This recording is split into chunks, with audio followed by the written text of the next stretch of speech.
Well, thank you once again for the invitation. This is a large subject, so I've picked a few areas in particular that are, I think, somewhat physiologically confusing to deal with especially. So just to remind you of my general approach to the circulation, the blood pressure is cardiac output times systemic vascular resistance, despite Michael Pinsky's comments yesterday. And today we're looking at the resistance side. This is primarily a problem of vascular distribution and low resistance. And I thought I would begin with this slide from 1989, it's quite a while ago now, by Sufrandini from the NIH in the US. And what he did, he infused some endotoxin into normal human subjects and just monitored their responses. Quite a study. They had pulmonary artery catheters, they did nuclear angiograms on them, they did a whole pile of stuff which you probably can never get away with doing today. So it gives us some really good insight into some of the vascular changes. I'm going to use this. I don't think I need that. Some of the vascular changes that occur. So first of all, looking at cardiac index, what all these are is changes per time. So it goes from 0 to 8 hours, and this is the change in percent of cardiac index. So you could see it going up to about 45, 50%. And then something happens here, and what happens here is he gives fluid, and then you get this further increase. And the bottom shows a control person not getting the endotoxin. So the primary thing to note on this slide is without giving any fluid and just injecting endotoxin in a normal human subject, there was a very significant rise in cardiac index from that alone, which is what you see in your patients. It's often argued you only get this if you give fluids, and this data clearly shows that you don't need to do that. The next bar shows heart rate. So a big part of that rise in cardiac index was because of a rise in heart rate. Let's go back, sorry. I just want to go back if I can. Yeah.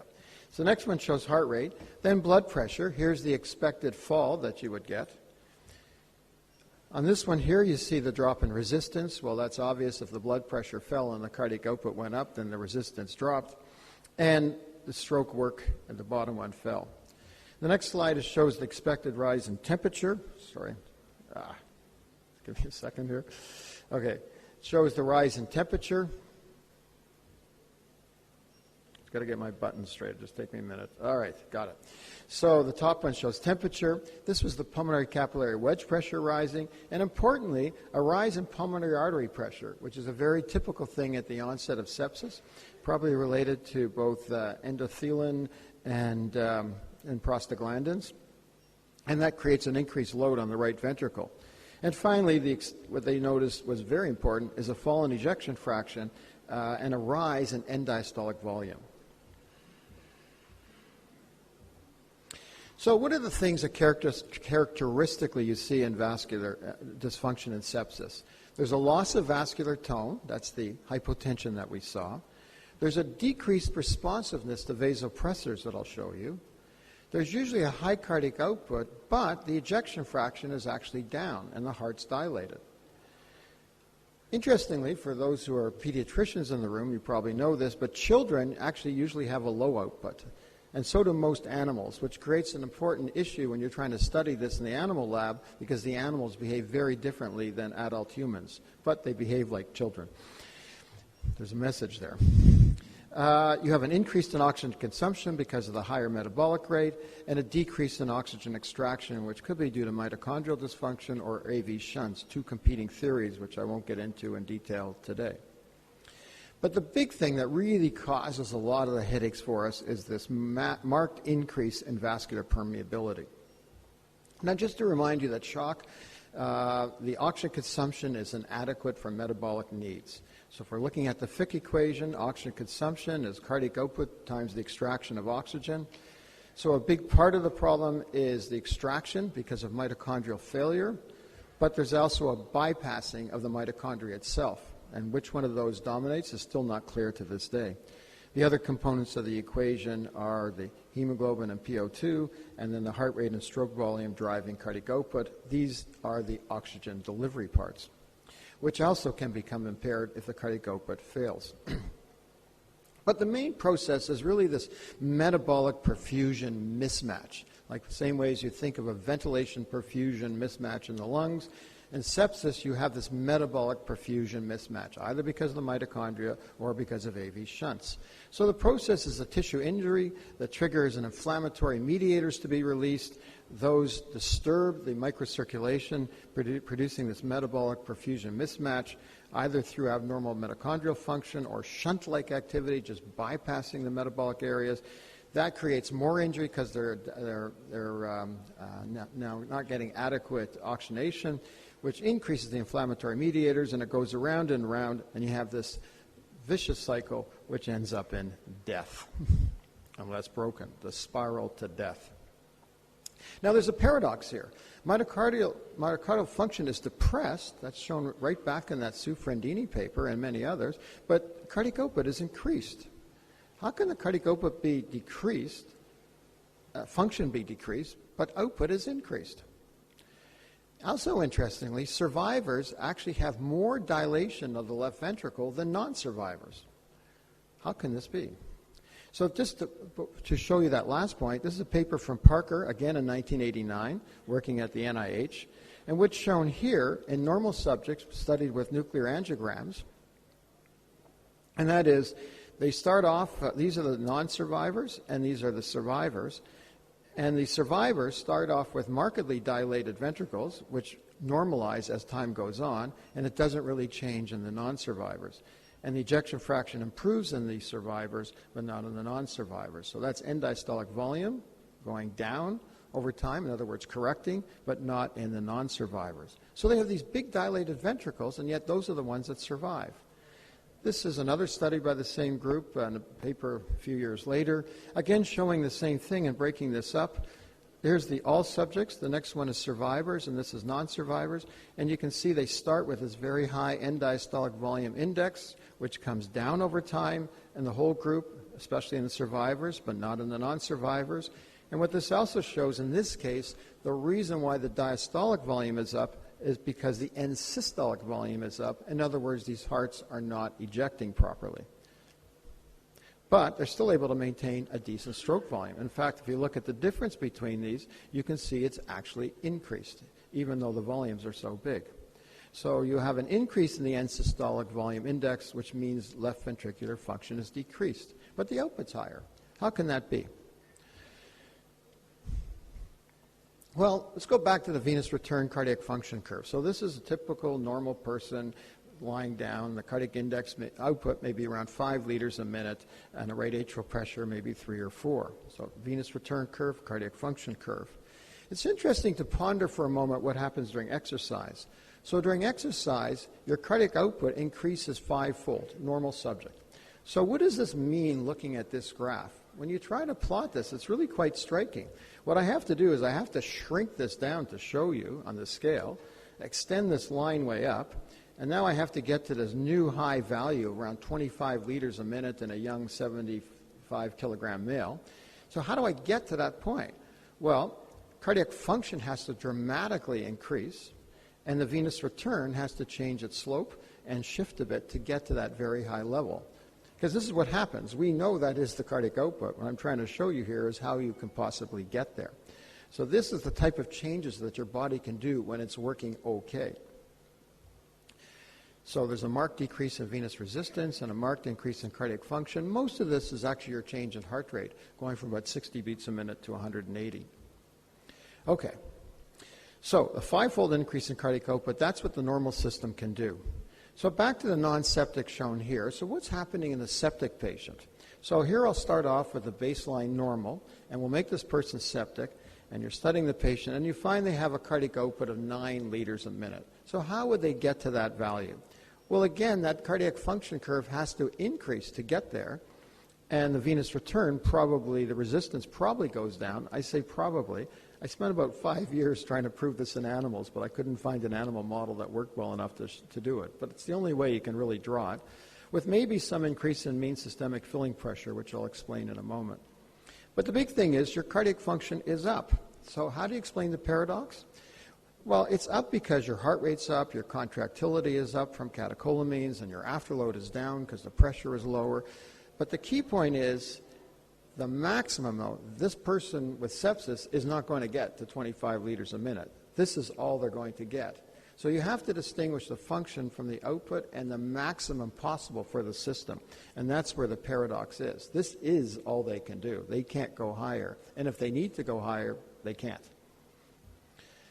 So cardiac function or cardiac output, which is the value that we really care about? And left ventricle or right ventricle?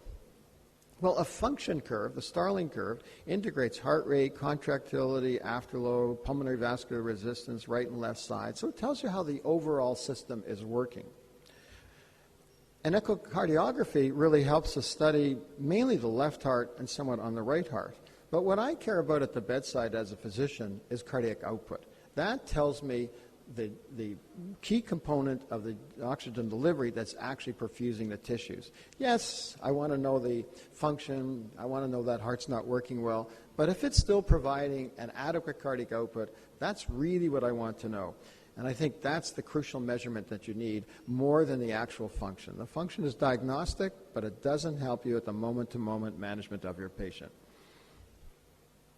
Now, a complicated issue is this one. Michael's going to be talking about this next, but I thought I would get into this one, but this is a little tough.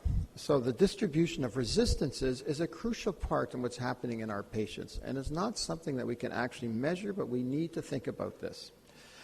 Actually, just before that, I want to actually go through the response to catecholamines. So this was an old study I did in 1999. And we were looking at the responsiveness to catecholamines. So one of the problems when you're treating your septic patients is they just don't respond the same ways. So this is an animal study, so it's not quite the same as in humans. This one is in pigs. And what it shows here is 3, 9, and 27 micrograms per minute of norepinephrine. And this is the normal subject, the normal response in blood pressure, cardiac output, and heart rate. What the next dotted line shows is, actually, just do this one next. I think I marked them. Yeah, this one here is the animal given endotoxin, and you can see the marked decrease and change in blood pressure. These are changes. They're not actual blood pressure, but the changes with our doses, much lower than before. And what the dotted line is, we gave these animals a nitric oxide synthase inhibitor, L-name, and you can see that it actually restored the normal blood pressure response. Looking at cardiac output, importantly, norepinephrine increased cardiac output. These are deltas. So even the low dose of norepinephrine gave actually quite a significant increase in cardiac output. When you gave endotoxin, there still was an increase in cardiac output, but not as big as in the normal subject. And interestingly, when you gave L-name, it actually really blunted that. There was no increase in cardiac output. And in the normal, you can see the big change in heart rate, which is more blunted in the other two groups. Okay. We also studied the venous return in these animals by transiently occluding the circuit. And what this shows in the control animal, giving norepinephrine shifted the venous return curve to the right. The reason why this occurs, it contracted the venous vascular bed, so you tighten up the vasculature and thereby increasing the amount of blood coming back to the heart. So the venous return curve is shifted to the right with no change in slope, which is important. If you did this with phenylephrine, this slope, the venous resistance, would actually increase, and you would not see the rise in cardiac output. So because the venous return is up, you know the cardiac output is also up here. With endotoxin, you got somewhat the same, but it was much more blunted. And you actually get a slight tendency for the slope to increase. In other words, the venous resistance tended to, if anything, go down in the endotoxic animal. And L-name, or the nitric oxide synthase inhibitor, completely blocked this. So an important part in the use of norepinephrine, that it actually increases the amount of blood coming back to the heart, and it increases cardiac output, which means it then can handle it better. So this is called a decrease in capacitance. The system is tighter. And there may have been this decrease in the resistance to venous return. Now, this actually shows the raw data, and you can see that this was the curve I showed before. This is the normal response to norepinephrine in the artery. Also note that there was actually no effect on the pulmonary artery circulation. There's no rise in pulmonary artery pressures with the norepinephrine. But in the septic animal, compare this and this, you can see it's completely blunted. The L name returns it, but it's a funny curve. So although it looks good here, the response still wasn't as clean as what it would have been otherwise. Now, took this, Kafaya would probably remember this picture, because it was, I think, the first time I was here, and I had her stop because I love these water towers, because water towers are such an important metaphor for the circulation.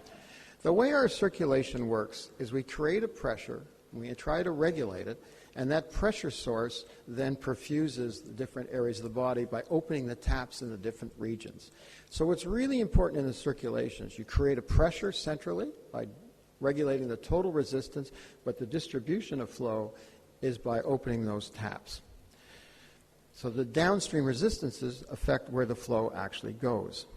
So this is a complicated slide, and I've covered this in a paper in 2014, but I want to go through some parts of this because they're very important as we think about our resuscitation. So this shows the distribution of resistances throughout the vasculature, so heart, brain, kidneys, splanchnic muscle. So this shows the total amount of flow going to these different regions. However, the other way you can look at it is the flow per 100 grams. And when you do that, the graph looks very different. So notice muscle was way up here. Now muscle's down at the bottom because you get much lower flows per 100 grams of tissue. The heart is now much higher. And if the heart's really beating at 180 a minute, it's going to be even much higher. Or when you're exercising, your muscle becomes much higher. The crucial point is these are flows per 100 grams. And why that's important is on this side, this tells you how those sides are affected when you change the pressure. So in this case, so this indicates the effect of blood pressure on organ flow. So what I've drawn here is this dotted line. So let's say your pressure dropped down to 50. So you could see the effect on a beating heart at 180 is going to be much more than at 70, or the kidney is going to be much bigger than other regions because of the steepness of this pressure flow line. So the effect of a change in pressure is very dependent upon what the actual maximum resistance is in that region. The regions with a steeper pressure flow line are more affected by the pressure drop. So if we think about this further, let's say I drop the pressure to 60 in this case, and if I could actually dilate every region in proportion, so they all got the same percentage change, and I lowered the pressure, you could actually have the exact same flow to each region at a pressure of 60. You would be fine. But unfortunately, that doesn't happen.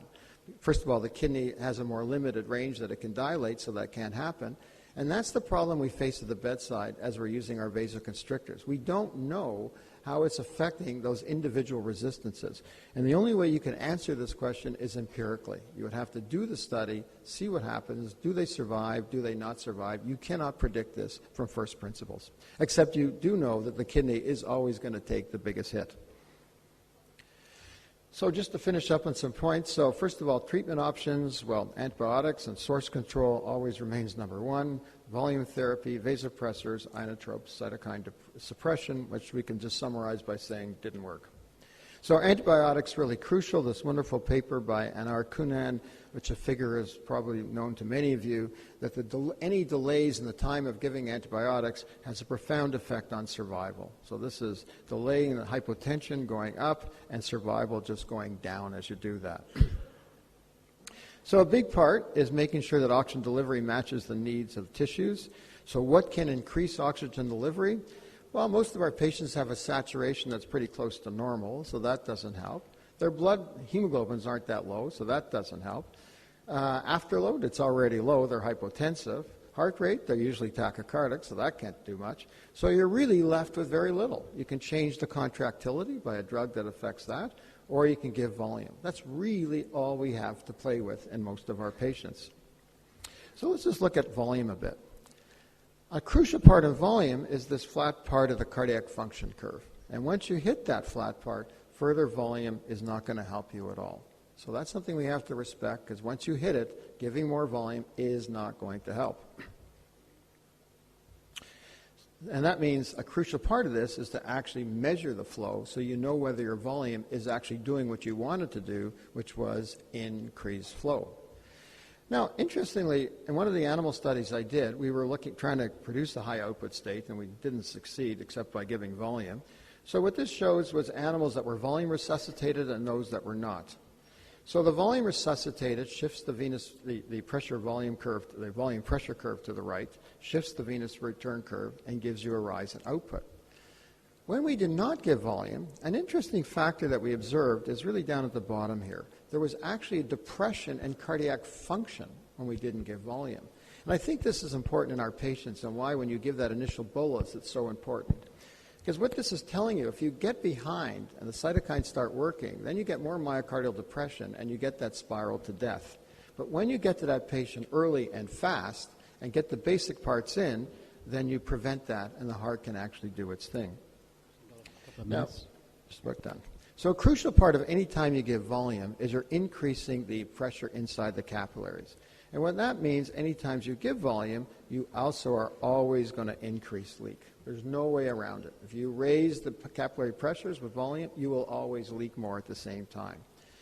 And for that reason, there's a big difference between giving norepinephrine and volume to raise pressures.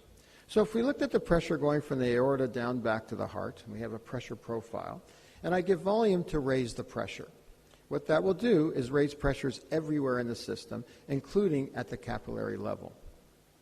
On the other hand, if I give norepinephrine to raise the pressure by exactly the same amount, then at the capillary pressure, I may actually decrease pressure, or at least keep it the same. And that's going to decrease the forces driving filtration.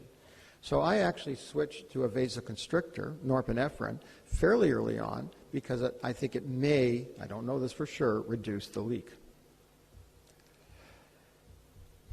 And the last thing I just wanted to mention was vascular capacitance, a concept I brought up the other day. That's the amount of volume that you can have at a given pressure in your vasculature. It's something you can't measure clinically, but it's dilated. It's increased by dilators, alpha-adrenergic, and sedation. So it represents this volume-pressure relationship in the vasculature with a stressed and unstressed volume.